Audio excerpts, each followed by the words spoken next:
Welcome to the 2021 South Dakota Humanities Council Festival of Books, our 19th festival.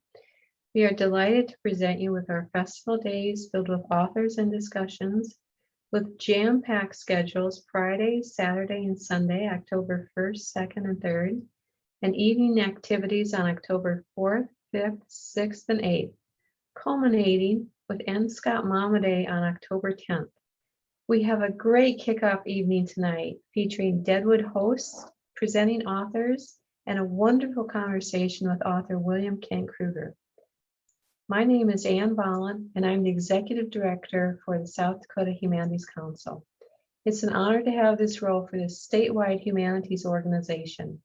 We are committed to providing humanities programming throughout the state. We first opened our doors in 1972, and we are using this festival to kick off our 50th anniversary celebration.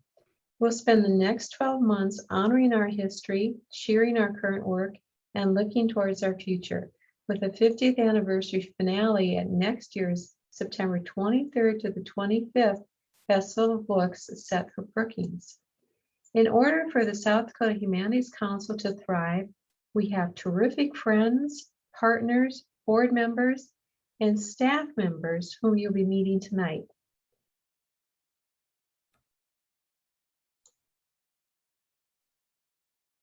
Let's see if we get all the staff members here to wave for you.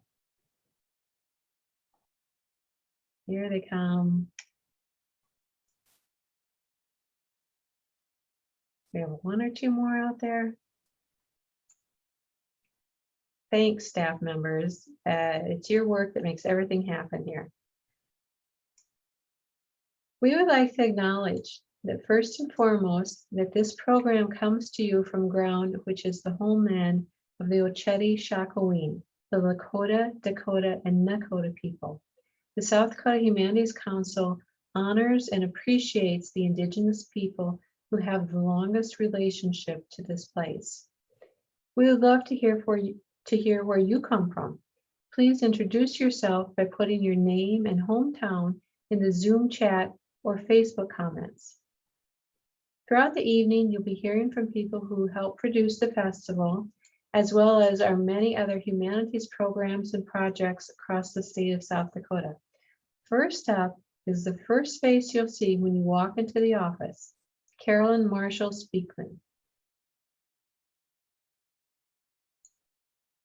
Hello, all. My name is Carolyn Marshall Speakman. As Ann said, I am the office manager at South Dakota Humanities Council. I handle all the finances and just do what I can to try to keep the office running smoothly. So before this event gets underway, I'd like to share some housekeeping details. We ask that you keep your microphone muted throughout the event to minimize background noise. If you'd like to ask a question or share comments with today's presenter, please type them in the chat section on Zoom, which you can open by clicking on the conversation bubble at the bottom of your screen or in the comments section on Facebook. We will pass along as many as possible at appropriate points during the session. We'd love to be with you in person this year in historic Deadwood amidst the beautiful Black Hills, where we hear the fall colors are really vibrant right now. But because the pandemic has made that unwise, we are happy to welcome you virtually, and so is Deadwood Mayor David Ruth. Hello, everyone. As Carolyn stated, I'm Dave Ruth Jr. I'm the mayor of Deadwood, and I'm honored today to welcome you all to the South Dakota Festival of Books. Typically, you get to read a letter from me in the beginning of your program. I'm not sure if everyone does, but many of you are aware that Deadwood's Historic Preservation Commission and the library are proud to be partners with this festival, and we have for many years. We're certainly disappointed that you couldn't make it here in person this weekend, but completely understand why we're doing this virtually. And I'm hopeful that by doing this virtually, this gives everyone a better opportunity to participate and attend as many of the sessions as possible. So with that, we certainly look forward to you coming in the future, and thank you for giving us the opportunity to welcome you this evening. Thank you, Mayor Ruth.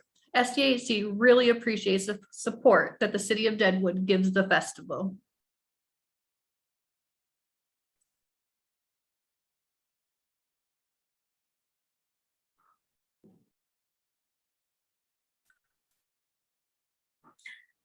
Hi, my name is Melinda Berdanier, and I am the Grants Coordinator at the South Dakota Humanities Council. I'm the person who helps potential applicants before they submit their applications by answering any questions they have about the application process. And then once awards are made, I communicate with grantees and walk them through the duration of their grant period from the beginning to the end. Keep in mind that the next deadline for major grant applications is coming soon on October 15th. And that's for programs that begin after December 1st. And we look forward to receiving applications with all of the amazing program ideas that folks out there have. If you want to plan your festival viewing like you usually do with our grid schedule, you can find a downloadable printable PDF on our event schedule page. You can even circle your favorites or make a color-coded attendance plan. The event schedule page is also where you can scroll through our chronological schedule and access festival events when they go live by clicking on the Join Zoom button. You can even sort that schedule by date, time, presenter, and genre to make a list of exactly the sessions you want to see. There's even more going on than you might see on our website. Throughout this week, we are sponsoring 12 virtual classroom visits to schools in the Black Hills and other parts of the state by 6 children's authors and illustrators. It's just one of the ways we promote literacy and encourage a love of reading and writing among our state's youth. Our signature program in that endeavor is our Young Readers One Book South Dakota. Launched in 2014, that program is focused on 2nd to 3rd grade as a crucial point in maintaining student enthusiasm for reading. Each year, we publish a special edition book for that age group and distribute it to students across South Dakota. Now I'll let my colleague Jennifer Widman tell you more about that. Thank you, Melinda. This year's Young Readers One Book South Dakota is a very special dual language publication. It's in both English and Spanish, and it's called Imagina. And it is written by former US Poet Laureate Juan Felipe Herrera. And it tells the story of his journey from being a child of migrant farm workers to his very accomplished adulthood, culminating in his inauguration as Poet Laureate and a reading on the steps of the Library of Congress. His story inspires students to dream big and express themselves through language, art, or whatever medium they choose. With funding from sponsors who are noted on the back of the book, like First Bank and Trust and Northern Hills Federal Credit Union, we have distributed these books to more than 10,000 third graders around South Dakota. And just today, this afternoon, with the support of our partners at Black Hills Reads and the South Dakota Statewide Family Engagement Center, we released a special video for students and families featuring the author Juan Felipe Herrera. He read his work, he talked about some of the inspiration, he suggested some activities, and was just all around delightful. Very soon, you will be able to find a recording of that particular program on our Young Readers Festival webpage, which we just showed you a few minutes ago. It's an absolutely beautiful book. The other creator of this gorgeous book was Lauren Castillo, whose evocative illustrations add so much to Juan Felipe's story. We had really hoped to welcome Lauren to chat with you for a few minutes tonight, and she had hoped to be with us as well. Unfortunately, she had a family emergency and she's going to be unable to join us tonight or this weekend.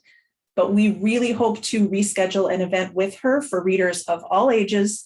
So please keep an eye on our website and our social media, and that will put you among the first who will learn about that opportunity. And if you have third graders in your life, maybe ask them if they've received this beautiful book and the wonderful supplemental materials that go with it. And now I will turn the microphone or the screen over to my colleague, Jessica Story.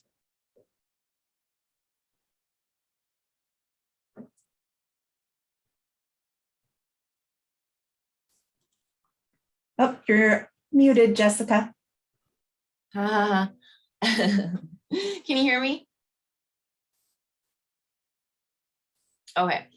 So I'm Jessica. I'm the development coordinator for South Dakota Humanities, and I help the council with fundraising initiatives, community engagement, as well as our various humanities programs and special events. And I would like to introduce to you tonight one of our close partners and sponsors, the South Dakota Arts Council. Please enjoy this message from SDAC.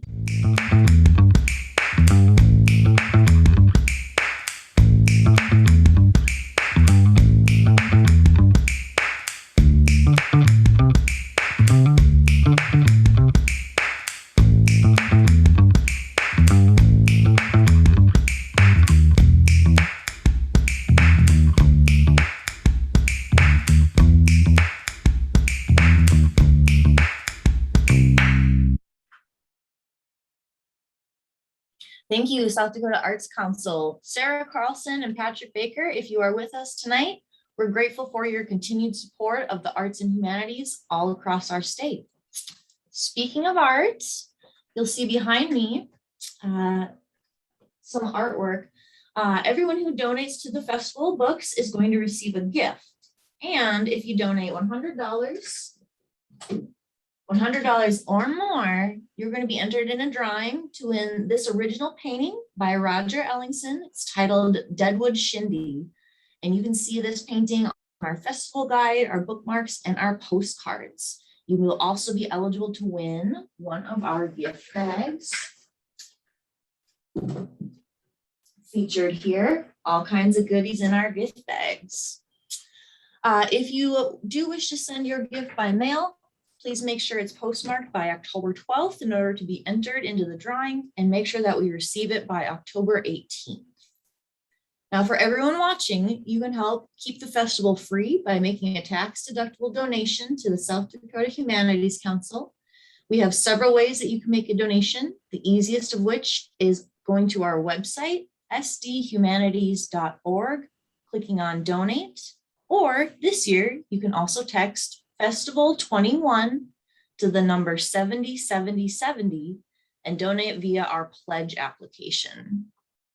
Any other donation instructions, such as delivering in person or mailing a donation, are explained on our website. This year's Festival of Books is made possible by the generous support of numerous organizations and individuals who have already donated, and they are acknowledged on the back cover of our festival guide. And they are also acknowledged on our website. Thank you, everyone. We would not be the humanities without you.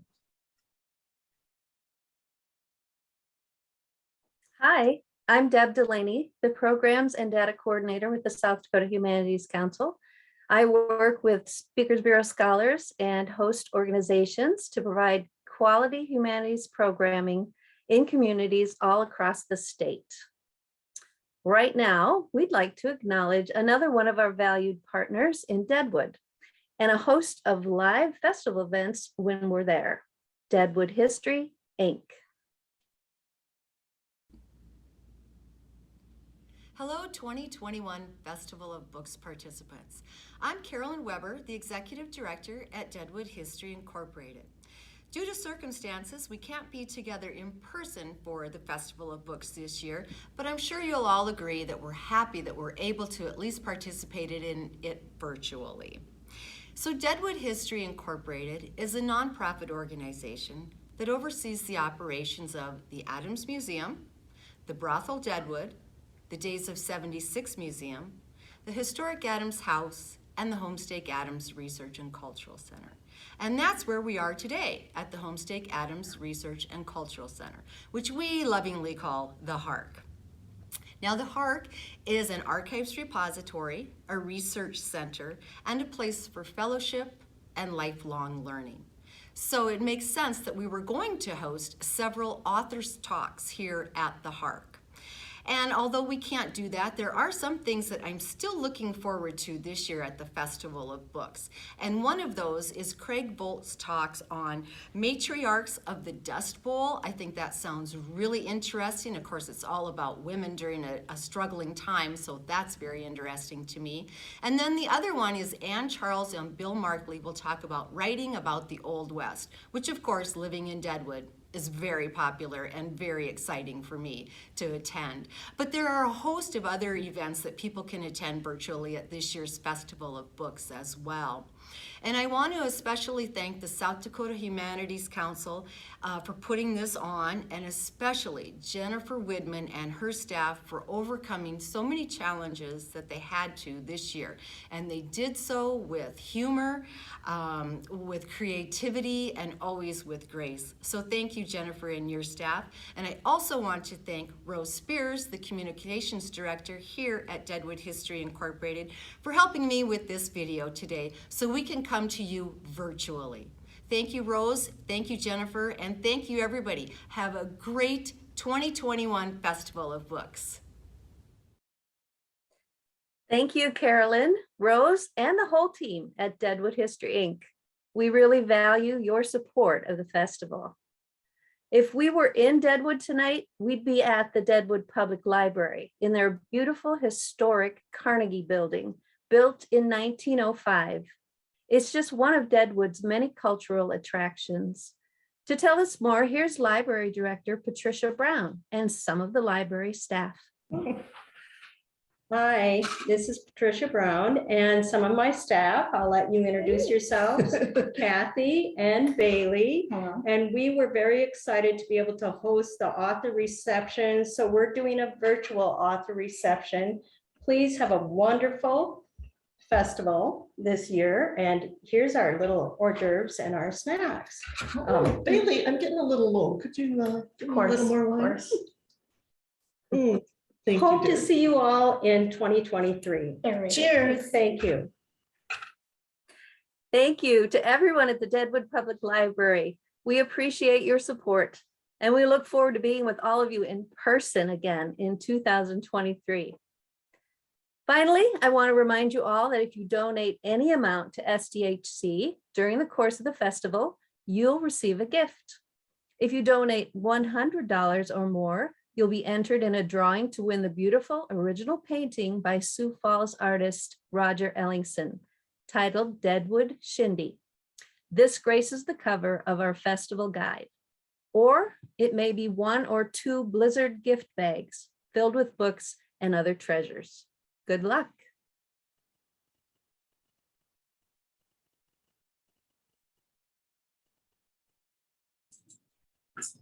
Thank you, Deb, and thank you to all the sponsors and partners who have joined us in person or by video tonight. We could not produce the Festival of Books without you. And you know, I realized that when I talked before, I didn't introduce myself. I think you might have heard my name, but at any rate, I'm Jennifer Widman.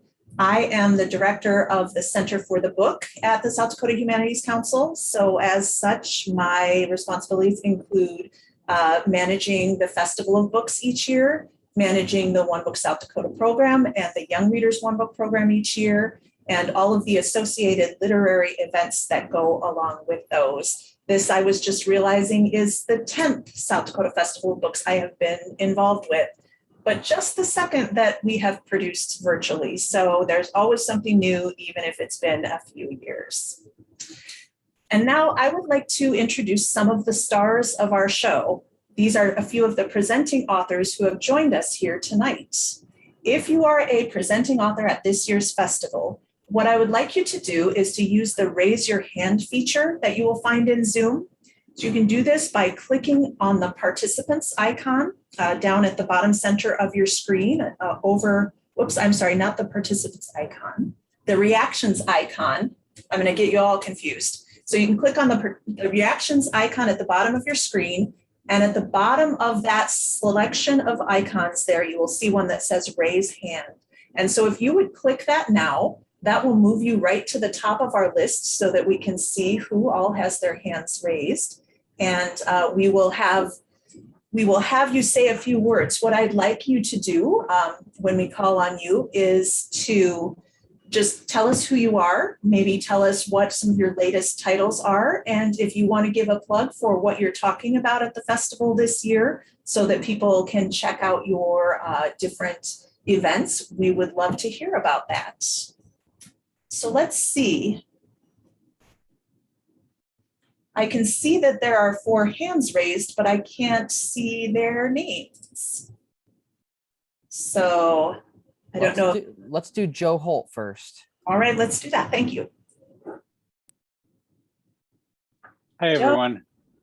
I'm Joe Holt, broadcasting from Aberdeen, South Dakota, and I'm a fiction writer and some personal essays. My first book, my debut story collection, Golden Heart Parade, was published just earlier this month. And I'm participating in 2 sessions at this year's festival. Tomorrow, I'm hosting a workshop on flash forms from 1 to 3. And on Sunday at 5 p.m., I'm hosting a session called the Unity in Community Reading Groups and Writing Groups. I'm very pleased to be here. Thanks for having me. Thank you for being here, Joe. And what Joe didn't tell you is that even though he's coming to you from Aberdeen, which is his hometown, he now makes his home up in Alaska. So he has a much different, well, maybe it's not that much of a different climate. But thank you, Joe. We're really excited to have you here. Okay. Let's do Bill Markley next. Hi, everybody. Bill Markley here. Can you see me? Oh, now you can see me. Hi, I'm Bill Markley. I'm from Pierre, South Dakota, and been to the festival a few times in the past, and really appreciate you guys inviting me back again this year. I write mostly nonfiction, except for I did do this, here it is, historical fiction on Deadwood. So, but I always say it's nonfiction for the, it's fiction for the nonfiction person. So Friday, Ann Charles, who many of you know, she's a great fiction writer. Ann and I will be hosting, or not hosting, but participating in a talk on fiction versus nonfiction in the Old West. And we've done a little practicing. I think it'll be a really fun time. So if you want a few laughs, 2 o'clock tomorrow Central Time, we'll be talking on that. And then I'll also be giving a presentation on Tuesday, I believe it's Tuesday, on Geronimo and Sitting Bull. I just, I came out with a book on Geronimo and Sitting Bull. It's a series of Old West characters that I do, and I'll be discussing those 2 great Native American leaders. So that's it. Thank you, Bill.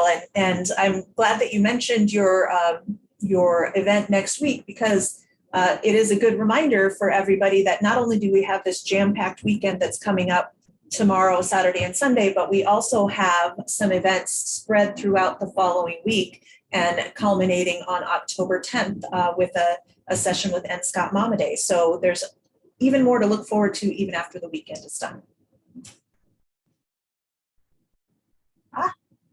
Next, we have James Solheim. Hello. Oh. I wrote the book, It's Disgusting and We Ate It, which was my first book. It came out when I lived in Vermilion. I now live in Omaha, and I'm the author of a new children's book from HarperCollins called Grandmas Are Greater Than Great.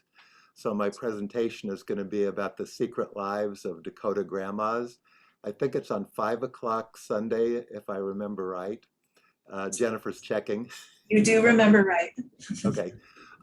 And I have a book coming out, another one from HarperCollins called Eat Your Woolly Mammoths, that's coming out in April.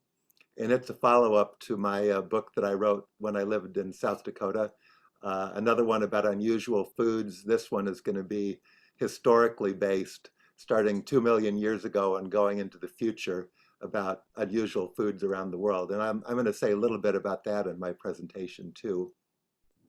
My grandma book is illustrated by best-selling author Derek Desierto, and my talk is about how everybody comes from 2 grandmas, and that grandma came from 2 grandmas, and things multiply exponentially into the past until you have thousands of grandmas that you share with thousands of other grandmas that people that you've never met. And so I'm going to talk about some of their stories and think about how all these people that you don't know are sharing your grandmas and great, great, great, great, great, great grandmas. So hope to see you at 5 o'clock on Sunday. And I think, James, you did a couple of school visits today, correct? Or is that? Right. And the kids really were wonderful. And I had them make some little books as part of the school visit. And I showed them pages from my upcoming book called Eat Your Woolly Mammoths. And they actually were the first ones who ever got to see the interior pages of the book, because it's, oh, I forgot, I illustrated it myself. So this book coming out is the first time I've ever done my own illustrations. And I showed some of them to the kids in Rapid City today. Wonderful. That is great. Yeah, and that's something that's also going on behind the scenes that a lot of festival goers don't necessarily know about, that we have quite a few school visits, which of course this year had to be virtual, but many Rapid City and Northern Hills schools were able to meet with authors throughout this week and will tomorrow. So thank you, James, for being part of that. And those were lucky kids.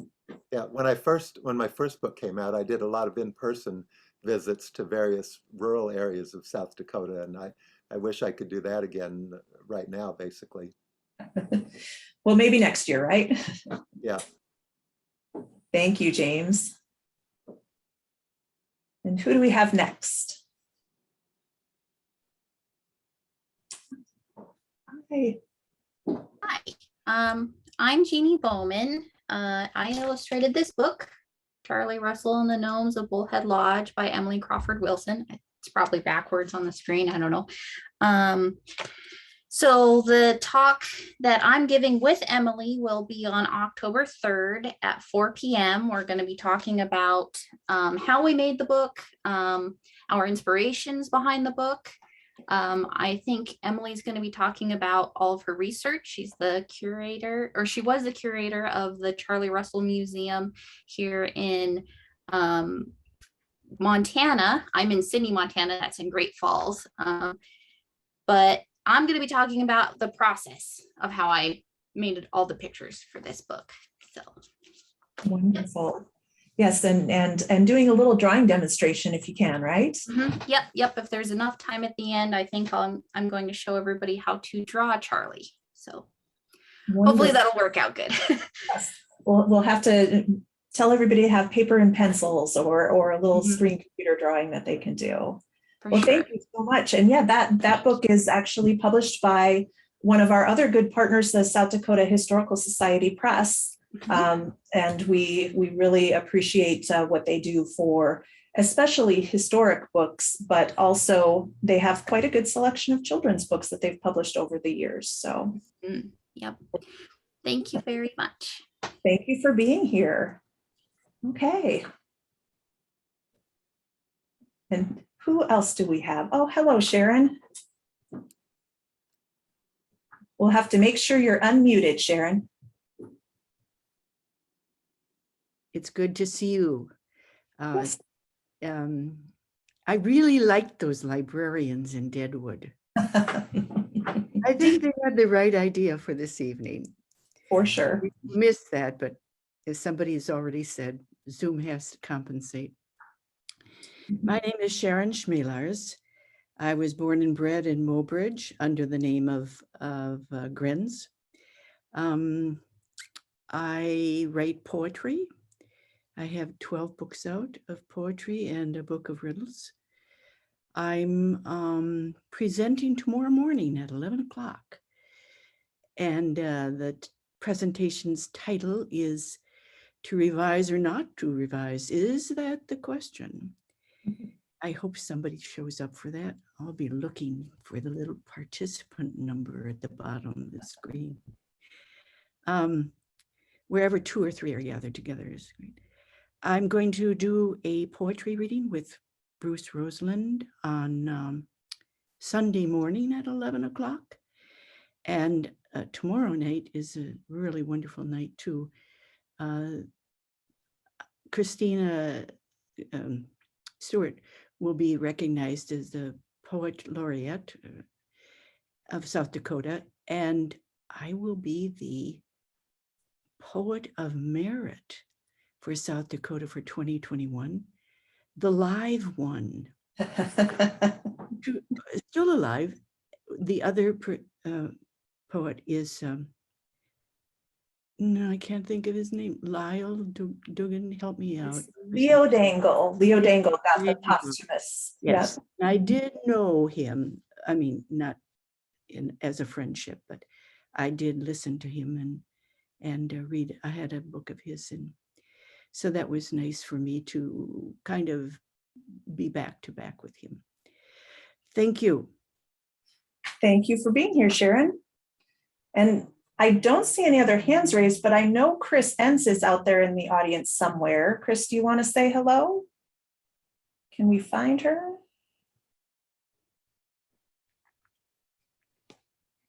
Yes. Oh, there I am. There I am. I'm sorry. I just, all of this is so, I was just texting Bill Markley saying, I don't know where the reaction section is. How do I raise my hand? So anyway, thank you very much. I'm thrilled to be a part of the programming this year. This is my second year, and I'll be speaking tomorrow with two other wonderful authors about research and writing about the suffrage movement. I will be talking about the book that I wrote, No Place for a Woman, the struggle for suffrage in the Wild West. And that will take place tomorrow. I believe that's 5 o'clock. And I'll also be talking on Monday about the women who helped build the railroad, and a book that I wrote called Iron Women. And I'm just so happy to be a part of this. It's just a wonderful program, and Jennifer Zeisman's been so incredibly kind, and I'm just happy to be a part of the show. Wonderful. We are happy to have you always. Thank you for being here. And I know now I see a couple more names in the chat. There are two Anns here that I hope will say hello. One is Ann Bossum. Ann, can we find you on screen?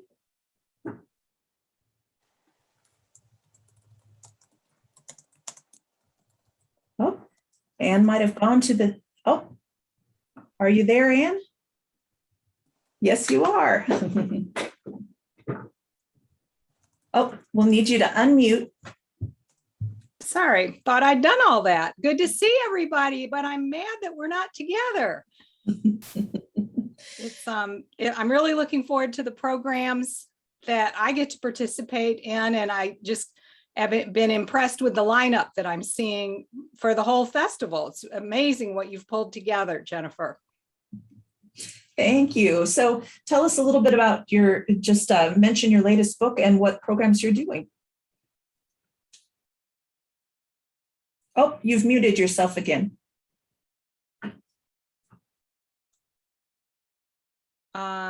There you go. Okay now? Yes. I'm doing 3 programs starting tomorrow at noon, where I'll be talking about my nonfiction book that came out earlier this year, Ensnared in the Wolf Slayer, which is a look at history from Nazi Germany that was taking place beyond the Holocaust and events that we are more familiar with, perhaps, but is nonetheless instructive about the mindset of the Nazi regime, particularly after the 1944 attempt called Valkyrie to assassinate Adolf Hitler.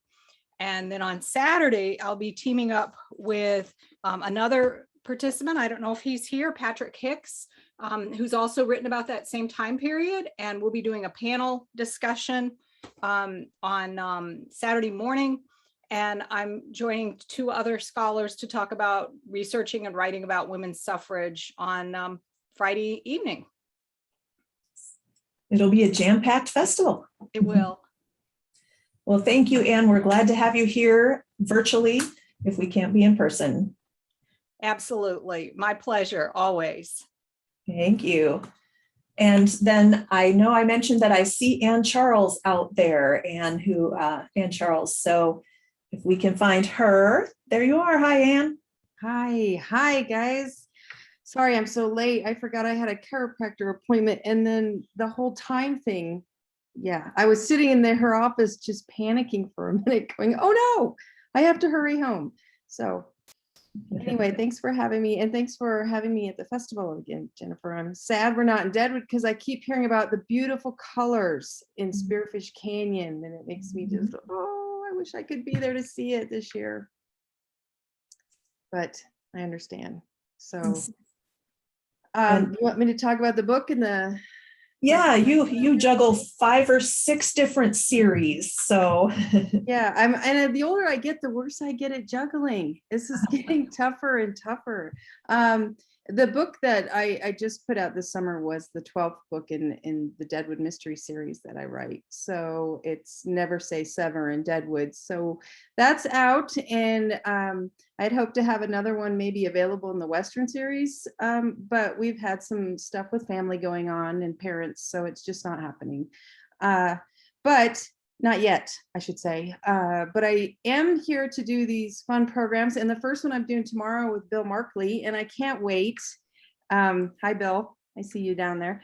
We're doing, and he probably already talked about fiction and nonfiction in the Old West.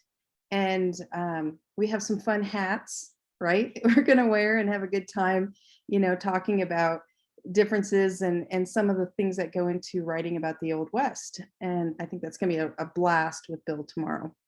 And I believe that one's going to be live on your Facebook page too. So I think so, yes. It's going to be great. And then the second one I'm doing is Saturday, and it's a brand new one for me called Climbing Book Mountains, I believe it is. Sorry, it's mountain climbing and the similarities, parallels there are to mountain climbing and writing books. And I thought of this over the last year. And so this is my first time testing this one out. So I'm a little nervous, but I'm a mountain climbing junkie, but I like to do it from my couch under a blanket, eating ice cream and watching the guys go up the peaks and going, what are you doing? Don't take your gloves off now. So it's been fun researching, again, sitting on the couch and digging through all the documentaries and all that good stuff, and how it really parallels writing books, besides the fact that they have much better legs than we do usually. But otherwise, there's a lot to be said for what authors go through, similar to what mountain climbers go through on many levels. So that's what I'm planning on doing. It sounds like a really unique comparison. So we'll have to look at all the ways they intertwine. Yes. So thank you, Anne. It's good to have you here. And I don't see anybody else whose name I recognize as a presenting author in the chat. So unless anybody can really quick raise their hand, I think we might move right along. All right, that's what I'm going to do. I just want to say thank you to all of the presenting authors who have said a few words here tonight. It gives us a little bit of the feel of that author reception when we would be together and getting to know one another and starting to, just kind of celebrate before we get into the really busy part of the festival. So thank you for being here. Thanks to all of you for sharing your time and your talent with us virtually this year. Obviously, there are a lot of great sessions coming up over the weekend and throughout the following week. And then one special item I want to mention, because I think it's so important, is that we really encourage all of you who are festival attendees, who are readers and fans of these authors, as often as you can, we hope that you will buy books by these presenting authors at your local independent bookstore if you can. Our official festival booksellers who would have been in the exhibitors hall had we been out in Deadwood are Books A Million and the Birdcage Bookstore and Mercantile, both out of Rapid City. So if you're in that area, please visit their stores. They both have festival displays, and they have the books of all of our authors on sale there. You can also, of course, buy directly from authors and publishers if you check out their websites. Look for links in the chat sections of all of the author sessions, and we will put indications of where they would like you to buy their books if you can. And on that note, I would like to share a special message now from the New York Times bestselling author of such novels as The Patron Saint of Liars, Bel Canto, and State of Wonder, and that is Ann Patchett. Hi, everybody. It's Ann Patchett and Sparky at Parnassus Books telling you to enjoy your book festival, but buy your book from the local independent bookstore that's partnering with this festival. It's easy to do when the festival is live and in person, but when you're home and watching it, enjoying it, you might be tempted to just buy the book on Amazon. But friends, Jeff Bezos has a lot of money. He's like buying the moon or something. Whereas by shopping at your local independent bookstore, you're doing things like buying kibble for shop dogs. You're making sure that people in your community have jobs and health insurance, and you're supplying a tax base so you can have teachers and firefighters and police officers.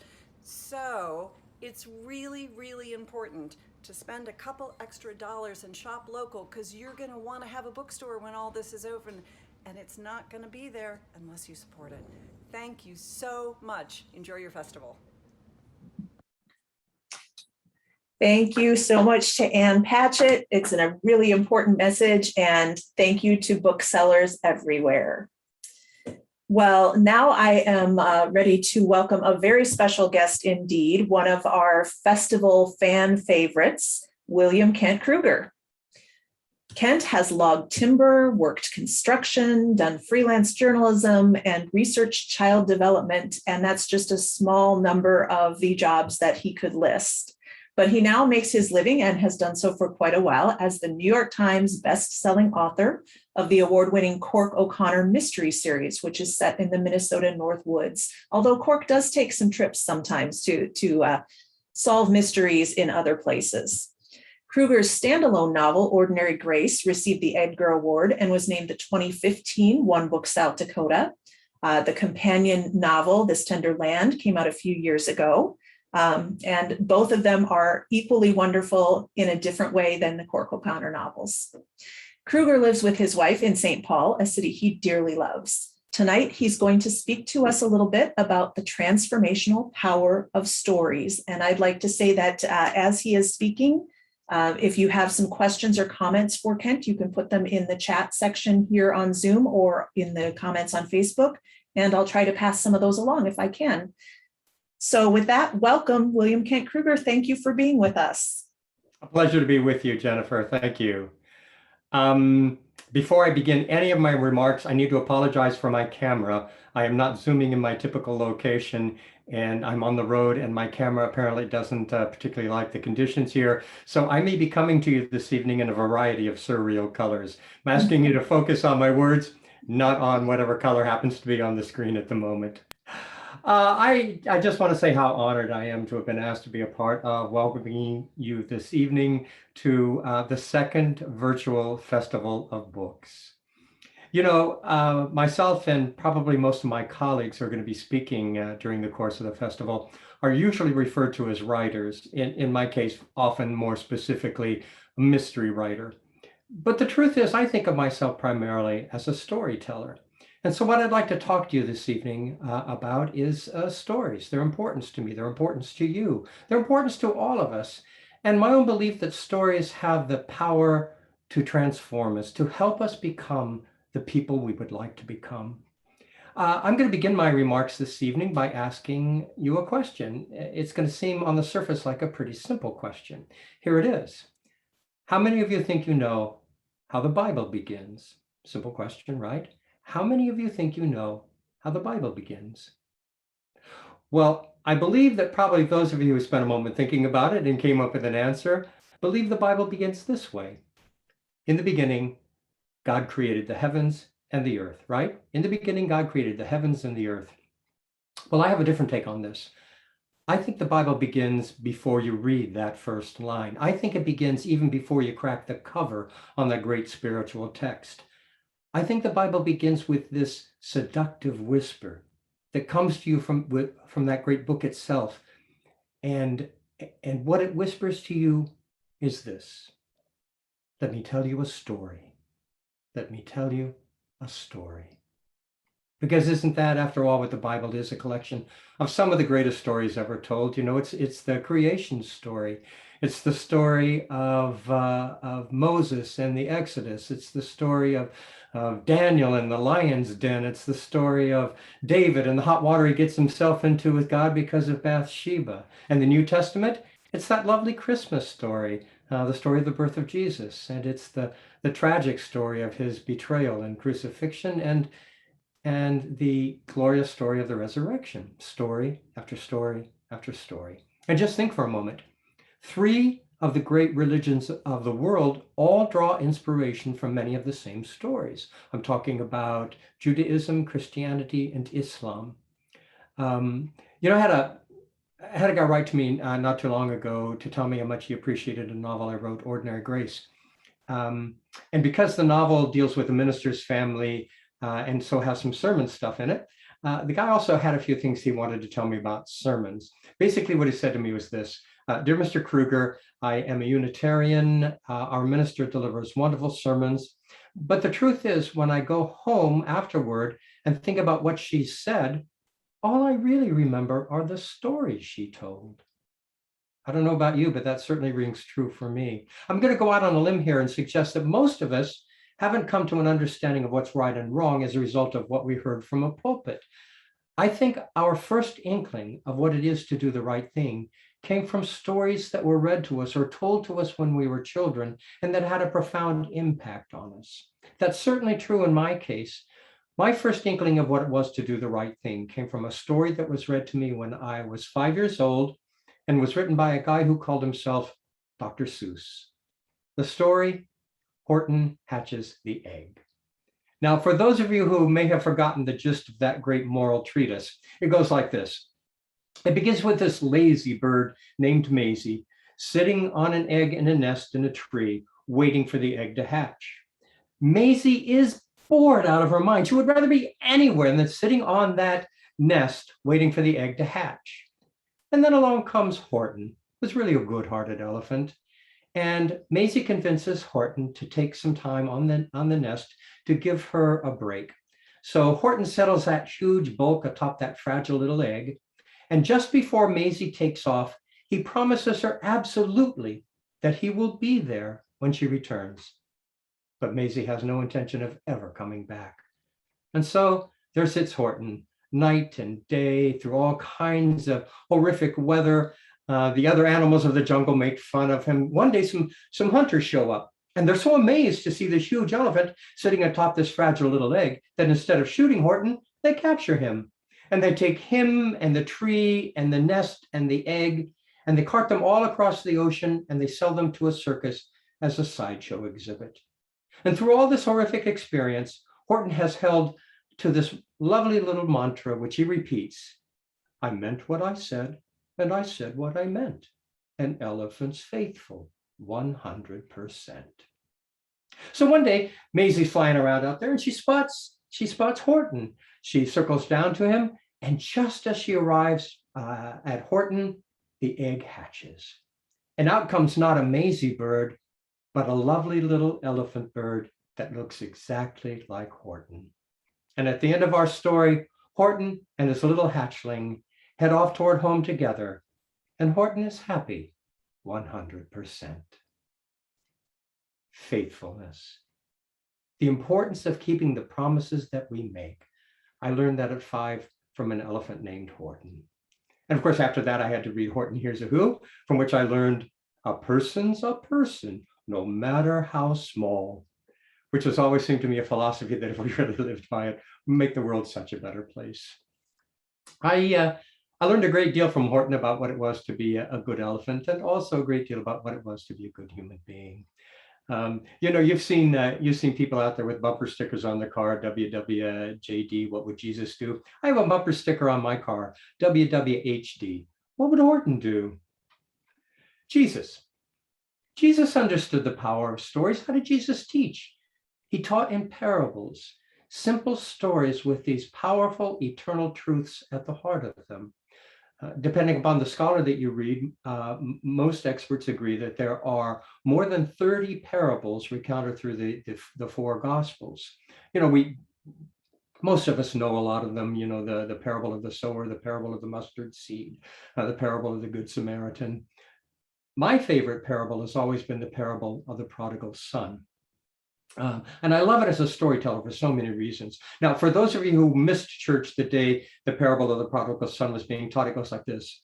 A rich landowner decides he is going to sell some of his property and divide the proceeds between his two sons. He does this, and one of the sons takes that money and puts it away and continues to remain in the community and do what his father, his family, and the community expect of him. The other son takes that money and he goes off and he becomes a wastrel. He lives this profligate lifestyle, so much so that eventually he finds himself deeply indebted.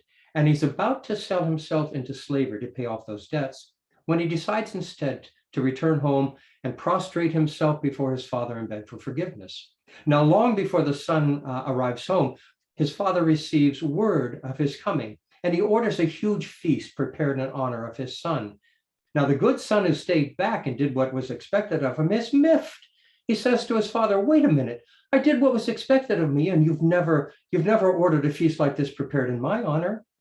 And the father tells his son, "I love you both equally. And what we're celebrating now is a son who was lost to me, but is found."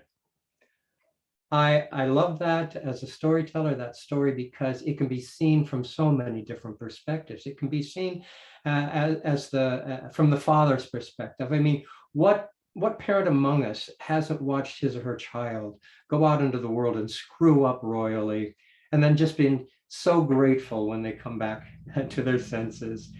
Or it can be seen as the story of the good son who stayed and is really upset because he feels like he hasn't gotten the credit that is his due. Or it can be seen, of course, as the story of the prodigal son who goes off and lives, makes all kinds of terrible decisions, and in the end wants only to be enfolded in his father's arms and forgiven. Or, of course, it could be seen as the dynamic of this entire family. But I also love this story because in my family, we have our own parable of the prodigal son. Only in our case, it's the parable of the prodigal daughter. My sister married a sociopath. This guy was notifiably nuts, certifiably nuts. We all knew it. And after the wedding, she admitted to us that she knew it too, but she went ahead and married the guy anyway. After that, things progressed pretty much as you might expect. He was unfaithful to her. He lied about it. They split up. They got back together, and eventually they divorced, which left my sister out in California trying to raise a one-year-old daughter all by herself. Now, my wife and I were living in St. Paul at that time, sharing a house with my parents while my wife went to law school. And when my father received word of my sister's situation, he called a family council. He sat us down and he said, "I think we should invite her to come and live with us." Now, my reaction to that suggestion was not my finest hour. I really responded like the good son. I said, she understood what she was doing. She made her bed. I think we should let her lie in it. My father counseled forgiveness and unconditional love. And in the end, his wise counsel prevailed, and my sister and her daughter did, in fact, come and join us. I have to tell you honestly, I never really appreciated the wisdom of my father's advice until my own children grew up and went out and screwed up, and how grateful I was when they came back and simply asked for forgiveness. We think of stories primarily as entertainment, but stories can do so much more for us. Clearly, stories can enlighten us, but stories do more than that. Stories can also encourage us. I don't know how many of you remember the story of Robert the Bruce and the persistent little spider. It was the story my father told me when I was quite young, and I've never forgotten it. For those of you who don't know the story, it goes like this. Robert the Bruce ascended to the Scottish throne in, I think, something like 1306, 1309, something like that. And this was back when Scotland was still under the tyrannical rule of England. And they'd been trying forever to free themselves from England. If you remember the Mel Gibson movie Braveheart, it's the story of William Wallace, who fought for Scottish independence. If you saw that movie, you know how that turns out for William Wallace. So when Wallace fails and Robert the Bruce ascends to the Scottish throne, he takes up the battle for Scottish independence. And twice he leads his armies against the English, and twice he's defeated. And after that second battle, he takes off with the English hot on his trail. And one night, so the story goes, he seeks shelter in an abandoned stone cottage in the Highlands. And while he's there licking his wounds and resting up and trying to figure out what the hell he's going to do next, he happens to look up into the rafters above him, and he sees a spider attempting to spin a web. And what the spider is trying to do is cast a thread from one rafter to the next to form the foundation for the web it wants to spin. And 6 times the spider casts its thread, and 6 times the spider fails. But on the 7th cast, the spider succeeds and begins to spin a beautiful web. And Robert the Bruce, so the story goes, taking encouragement from what he's seen the little spider do, decides once again he's going to lead his army into the field against the English, and he does. And this time he wins. He frees Scotland. It's a great story. Is it true? Who the hell cares? It's a great story with an important point at the heart of it. So stories don't just entertain, they enlighten and they encourage. But stories do even more than that. Stories also inspire us. I want to tell you a story taken from my own life now, a story about inspiration that came from a great piece of literature. Inspiration in the end gone terribly awry. Here it is. So when I was in the 5th grade, toward the end of that year, our teacher read to the class The Adventures of Tom Sawyer. She did it by reading half an hour after lunch every day. I love that book. Here was this kid, and he was just like me, and he was out there on the Mississippi River having these really great adventures.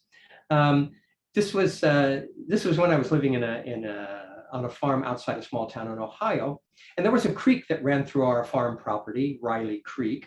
And on the other side of Riley Creek lived another family, the Gratz family. And the Gratzes had 2 boys. The older boy was my older brother's age, and the younger one was my age.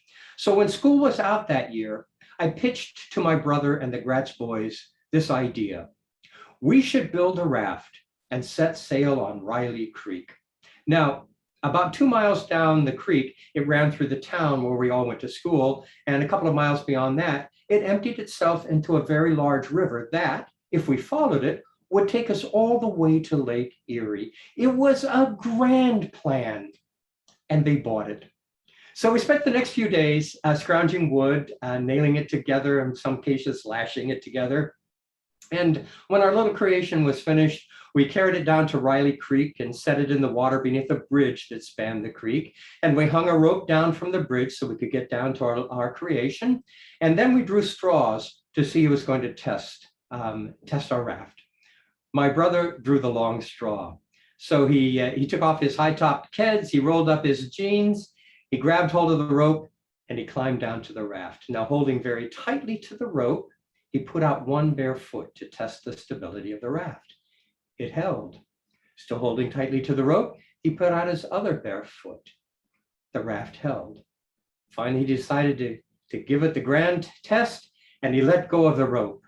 And almost immediately that raft disappeared beneath the brown water of Riley Creek. And just before it went under, it tipped and it threw my brother off, and he disappeared beneath the brown water of Riley Creek, which wasn't terrible because it was only about 3 feet deep there. But he came up wet and covered with all that mucky mud from the bottom of the creek. And that was pretty much the end of our grand expedition. But I have taken two important things away from that particular experience. The first was this, that no matter how much I might wish it and imagine it, Riley Creek was never going to be the Mississippi River. And the other was this, an image I have carried across my entire life of the biggest, blackest leech I have ever seen that had attached itself to my brother's bare foot. It's the only time I've ever heard my brother scream like a baby, and I've never let him forget it. You know, ever since we first learned how to communicate with one another as human beings, stories have been an important part of who we are. Across countless millennia, stories have not just entertained us, they have enlightened us and encouraged us and inspired us. You know, as a storyteller, I have come to believe that stories are every bit as important to us as breathing. And I have to be honest and tell you this. I have come to believe that the most seductive, most promising,